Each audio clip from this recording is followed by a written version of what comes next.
Hello everyone. So in this video we are going to discuss about diazotization titration. इस video में हम discuss करने जा रहे हैं again a very important titration method, that is diazotization titration.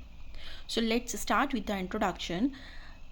It is a volumetric method of analysis. Diazotization titration, जहाँ titration आ जाता है वहाँ volumetric method आ जाती है. ओके, सो डायजोटाइजेशन टाइट्रेशन क्या होता है? ये वॉल्यूमेट्रिक मेथड है एनालिसिस की. ओके, और यूज़ की जाती है for the estimation of primary aromatic amines. वो ड्रग्स जिसमें प्राइमरी एरोमेटिक अमीन्स मॉलिक्यूल होगा, उन ड्रग्स की एस्टिमेशन के लिए इस टाइट्रेशन का यूज़ किया जाता है. Okay, for assaying the drug which contain primary aromatic amines. In this method, amines react with nitrous acid at low temperature to form diazonium salt. इस मेथड में क्या होता है, जो प्राइमरी एरोमेटिक अमीन्स का जो कंपोजिशन है ड्रग के अंदर, उसमें से अमीन जो है वो रिएक्ट करेगा नाइट्रस एसिड के साथ, और ये जो रिएक्शन होगी, ये जो टाइट्रेशन होगा वो लो टेम्परेचर पे होगा. ओके, लो टेम्परेचर मीन्स जब हम टाइट्रेशन करेंगे तो कॉनिकल फ्लास्क को हम आइस बाथ में रखेंगे, जिससे उस रिएक्शन का टेम्परेचर लो हो सके. 0 to 5 डिग्री तक हमें मेंटेन करना है टेम्परेचर. अब इस अमीन का कन्वर्जन किस में होता है? लास्ट में डाइजोनियम सॉल्ट में कन्वर्ट हो जाता है amine. Okay, so this titration is commonly use in pharmaceutical analysis. Okay, तो ये टाइट्रेशन कहाँ यूज़ होता है? फार्मास्यूटिकल एनालिसिस में यूज़ होता है for drug containing primary aromatic amine group. वो ड्रग जिनके अंदर प्राइमरी एरोमेटिक अमीन ग्रुप होता है, उन ड्रग्स के एनालिसिस के लिए ये टाइट्रेशन यूज़ होता है. अब बात करते हैं प्रिंसिपल ऑफ डायजोटाइजेशन टाइट्रेशन. तो यहाँ पे पहले स्टेप में क्या होगा, आप एक कॉनिकल फ्लास्क ले लीजिए. Okay, this is the diagrammatic representation. Okay, आप आपका कॉनिकल फ्लास्क ले लीजिए. कॉनिकल फ्लास्क आप अपने आइस बाथ में रख दीजिए, आइस कंटेनर में रख दीजिए. उसमें आप आपका ड्रग डाल दीजिए और HCl डाल दीजिए. ओके, टाइट्रेट आप सोडियम नाइट्रेट का यूज़ करेंगे. Okay, so let's discuss it. जो सबसे पहले जो टाइट्रेंट है, nitrous acid is generated by reacting sodium nitrate and hydrochloric acid. आपने जो कंटेनर में HCl डाला था, ओके, आपने जो कंटेनर में HCl डाला है और ऊपर से जब आप टाइट्रेंट डालेंगे सोडियम नाइट्रेट, ओके, तो HCl और सोडियम नाइट्रेट मिलके क्या बनाएंगे? नाइट्रस एसिड बनाएंगे. This is the first step. You can see sodium nitrate plus HCl react and form nitrous acid and NaCl salt.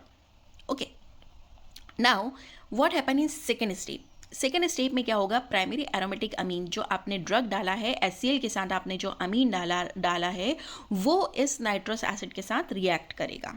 Okay, second step में क्या हो रहा है? आपका जो सैंपल है और जो नाइट्रस एसिड HCl और सोडियम नाइट्रेट के रिएक्शन से जनरेट हुआ है, वो दोनों रिएक्ट करेंगे in the presence of HCl. HCl की प्रेजेंस में हो रही है पूरी रिएक्शन. ओके, HCl तो ऑलरेडी प्रेजेंट है, तो बनाएगा डाइजोनियम सॉल्ट एंड वाटर. आपको पता है किसी भी टाइट्रेशन, एसिड बेस्ड टाइट्रेशन, क्योंकि अमीन जो है वो बेसिक है.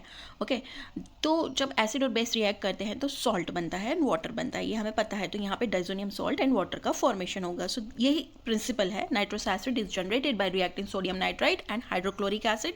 पहली स्टेप में ये दोनों रिएक्ट करेंगे. दूसरी स्टेप में आपका जो सैंपल है एरोमेटिक अमीन का और नाइट्रस एसिड दोनों रिएक्ट करेंगे in the presence of acidic medium HCl, और डाइजोनियम सॉल्ट का फॉर्मेशन होगा विच इज़ ए स्टेबल. ये जो सॉल्ट फॉर्म हो रहा है डाइजोनियम सॉल्ट, वो स्टेबल रह सकता है ओनली 0 to 5 डिग्री सेल्सियस पर ही स्टेबल हो सकता है ये सॉल्ट.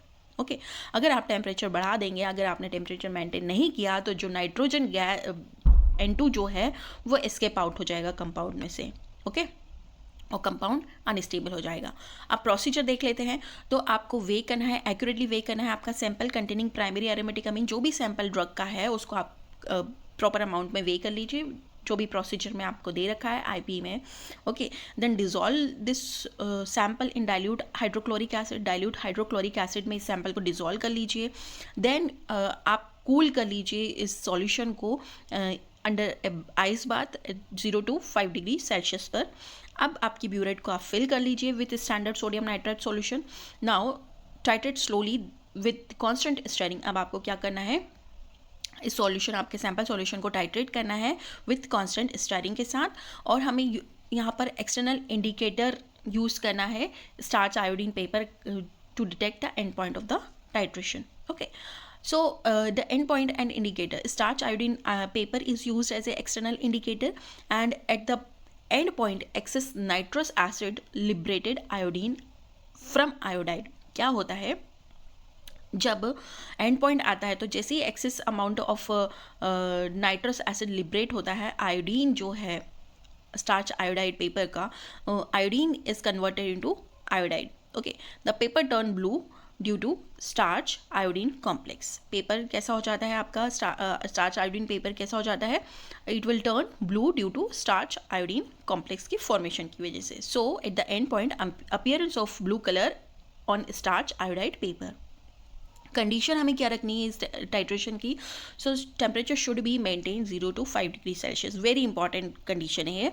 मीडियम हमें एसिडिक रखना है, हमें डाइल्यूट HCl का यूज़ करना है. ड्रग जो भी डिजोल्व करेंगे हम डाइल्यूट एसिड में करेंगे. Then slow and control addition of titrant, हमें एक साथ टाइट्रेंट को नहीं ऐड करना है, स्लो करना है और कंट्रोल वे में करना है. देन कंटिन्यूस स्टरिंग करना है ड्यूरिंग टाइट्रेशन.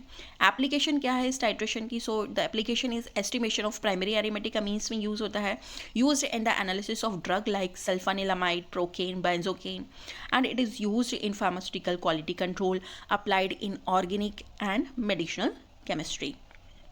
एडवांटेज ये है कि सिंपल एंड एक्यूरेट मेथड है, suitable for weak basic aromatic amines drug के लिए यूज़ होता है. लिमिटेशन ये है कि यहाँ पर ये जो मेथड है वो एलिफेटिक अमीन्स के लिए सूटेबल नहीं है, ओनली एरोमेटिक अमीन्स के लिए सूटेबल है, and require strict temperature control. बहुत ज़्यादा स्ट्रिक्ट टेम्परेचर कंट्रोल यहाँ पे करना पड़ता है.